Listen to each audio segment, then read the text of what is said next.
welcome to the DSR Daily. I'm David Rothkopf. I'm joined today by Riley Fessler. We did think we were going to be joined by Minna Stein, but she had a fire alarm in her building and she's like standing in the street right now. But we have to forge ahead because there's stories to talk about and, the business of the week to attend to.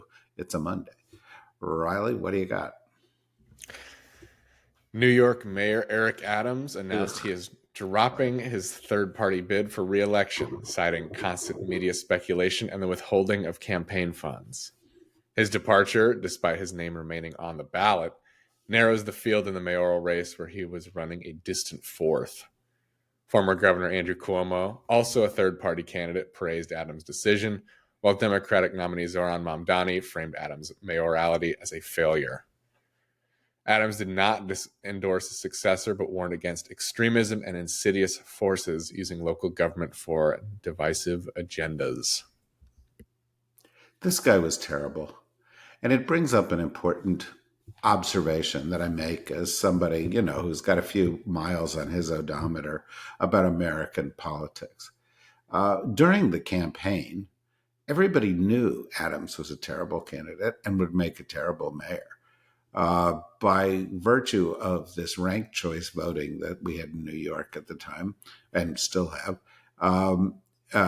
he managed to eke out a victory over a much more qualified candidate, Maya Wiley. But from the beginning, people would talk to me about this, and the people in the Biden administration loved Eric Adams, and they were like, "Oh yeah, this is going to be great for everybody." And I was like, "No, it's going to be a disaster." Everybody I know near him, says, "Oh, there's already corruption brewing. There's this and there's that," and that's what happened. And the message here, we often can see what's going to happen in advance. And too many people just ignore it. Case in point, I don't know, Donald Trump. How did that guy get reelected? How did that guy get elected once? But to elect him twice after a coup attempt? Oh my God. Anyway, Mamdani's going to win.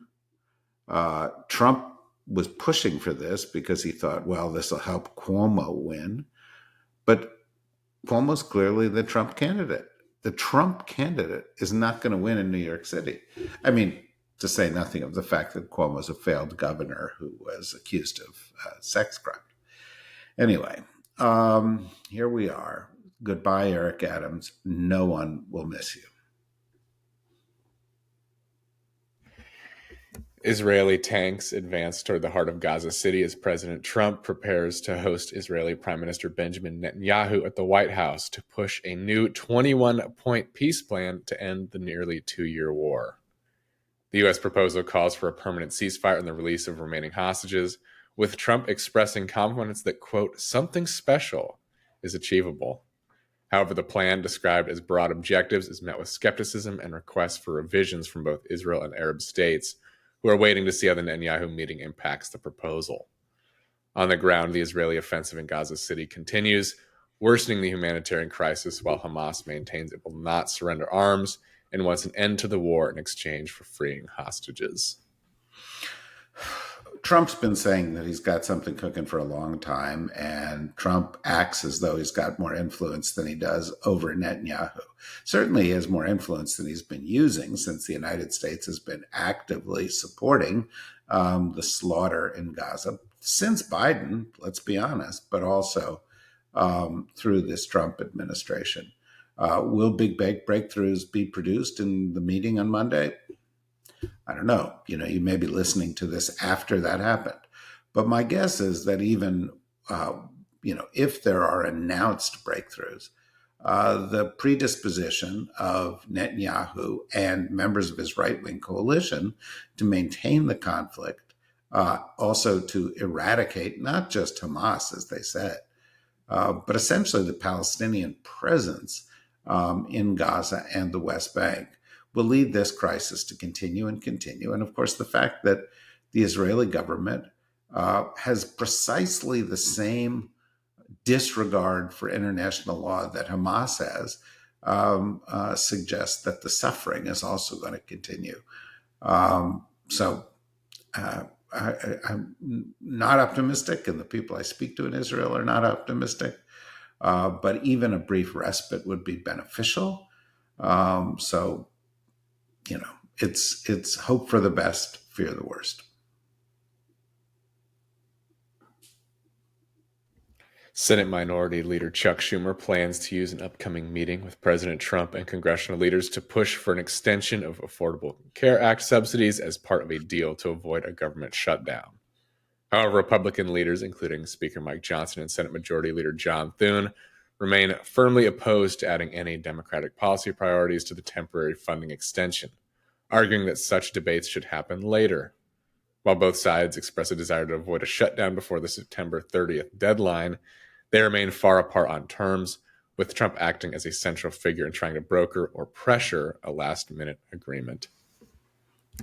Yeah, but the White House is also saying, well, if this shutdown happens, the Democrats are going to see the people they want to support, who need food support, medical support, and so forth, not get what they want. And they're going to suffer, and it'll be because of the Democrats.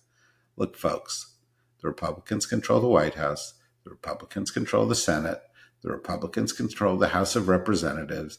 The Republicans are the ones who have the ability to get through what they want to get through here if they deal in a reasonable way. They rammed through a bill in the first part of this year that provided massive benefits to billionaires and screwed everybody else. The Democrats are saying, please stop screwing everybody else, which seems like a reasonable request to me. Will they be strong? Will they be tough? Will they win the messaging wars? I don't know. Usually the party in power bears the blame for the shutdown. Is a shutdown likely? Well, they tend to, find an answer halfway through. But this White House, which is sort of in the middle of its cruelty offensive, seems to think they can use this to shut down parts of the government and really punish people. And who knows? Maybe they can. Very edgy here this week in Washington for all of the above reasons. President Trump announced he is directing Defense Secretary Pete Hegseth to deploy troops to Portland, Oregon, claiming the city is war-ravaged and ICE facilities were under siege by Antifa and other domestic terrorists. Though Pentagon officials were caught off guard and said no such orders had been issued. Local leaders, including Portland's mayor and Oregon Governor Tina Kotek, strongly rejected the move, saying the city is not in crisis and that federal troop deployment is both unnecessary and unlawful. The announcement continues Trump's pattern of threatening federal force in Democratic-led cities, despite mounting legal challenges and backlash from state and city officials. Yeah, and then there's a story that, he said to somebody, well, maybe I got this wrong. Actually, he didn't use those words. He never uses those words. But maybe he had a misapprehension because what he was hearing about what was going on and what he's seeing on TV were not matching, and he was getting mixed information. The reality, of course, is Portland is not war ravaged, as social media quickly confirmed, with lots of people in Portland posting pictures of absolutely placid scenes. Antifa is not a real organization, as we also know.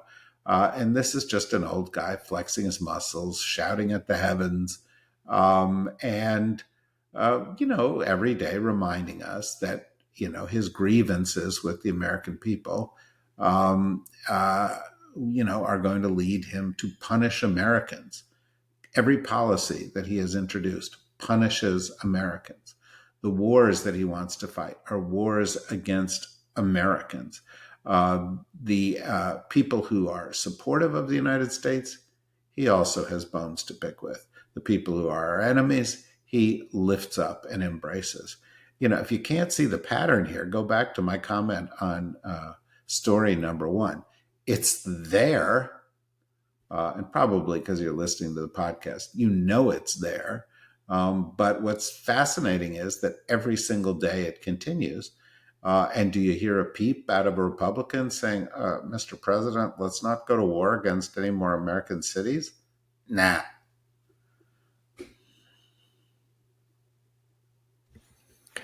A mass shooting at a church in Grand Blanc Township, Michigan, left at least 2 people dead and 8 injured before the gunman, 40-year-old Marine veteran Thomas Jacob Sanford, was killed by police.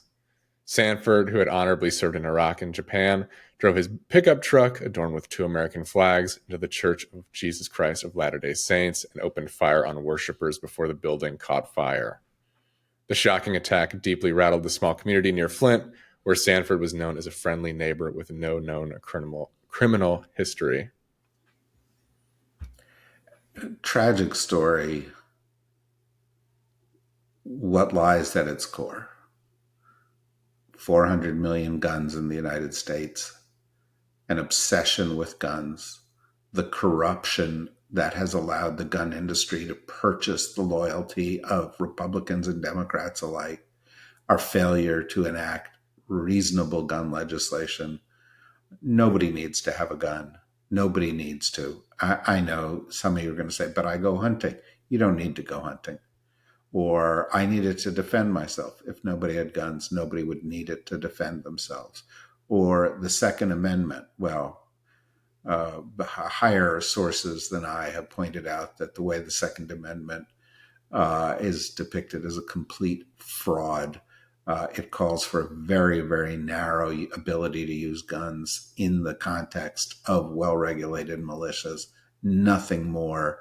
But that has all been hijacked by the right wing in the United States over the past 40 years. And the toll is tens of thousands of Americans dying every year, something that does not happen in other countries because no other country or very few other countries have laws about gun use that are as crazy as ours.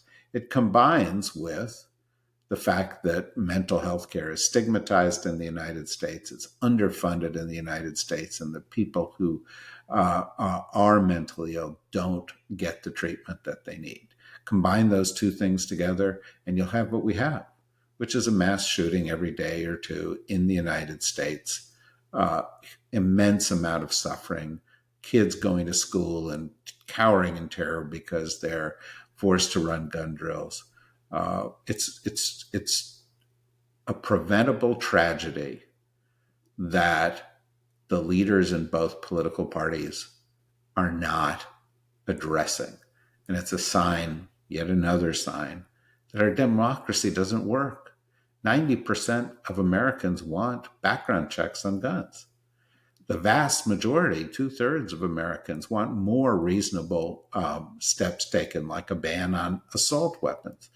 And yet it doesn't happen. And so you have to ask yourself, in a democracy, if the majority of people, the vast majority of people want something and it doesn't happen, what's going on here? And the answer is the people at large don't have the influence. And Washington runs not on votes, it runs on money. And the money has been supporting this kind of crazy breakdown in governance, this failure of the government to do its most basic job, which is keep Americans safe and secure. Will change come soon? Don't count on it. But we can hope, and we should fight, because the toll in this is greater than the toll of the wars that we've fought in. And it's human. It's not an abstract thing. And you know, because it's coming to a town near you, hopefully not yours, hopefully not people you know, but you never know. It's a very, very dangerous country we live in. Anyway, it's the beginning of the week. It's a week that's going to see the leadership of the U.S. military convened for the first time ever, and now the president's going to go and join them. And why are they being convened? Why are we spending millions of dollars right now when the government is shutting down, when there's wars and threats around the world? Well, because Pete Hegseth wants to talk to them about what it means to be in the military. Yeah, that's right. This guy who spent a couple of years in the military and who is completely unqualified for the office of Secretary of Defense is going to be joined by America's most famous draft dodger and lecture all of our generals and admirals on what it means to be a warrior.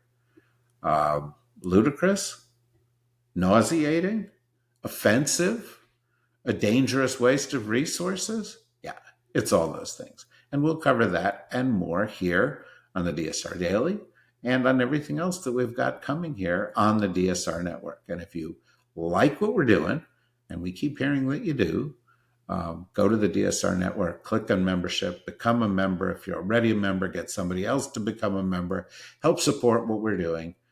We are growing. We are grateful for your support. But we know that we are heading into turbulent times, and independent media like ours needs the boost. So if you can spare a few bucks a month to help what we are doing here carry on, we'd be grateful. For now, thanks, Riley. Thanks, everybody, for listening. See you around. Bye.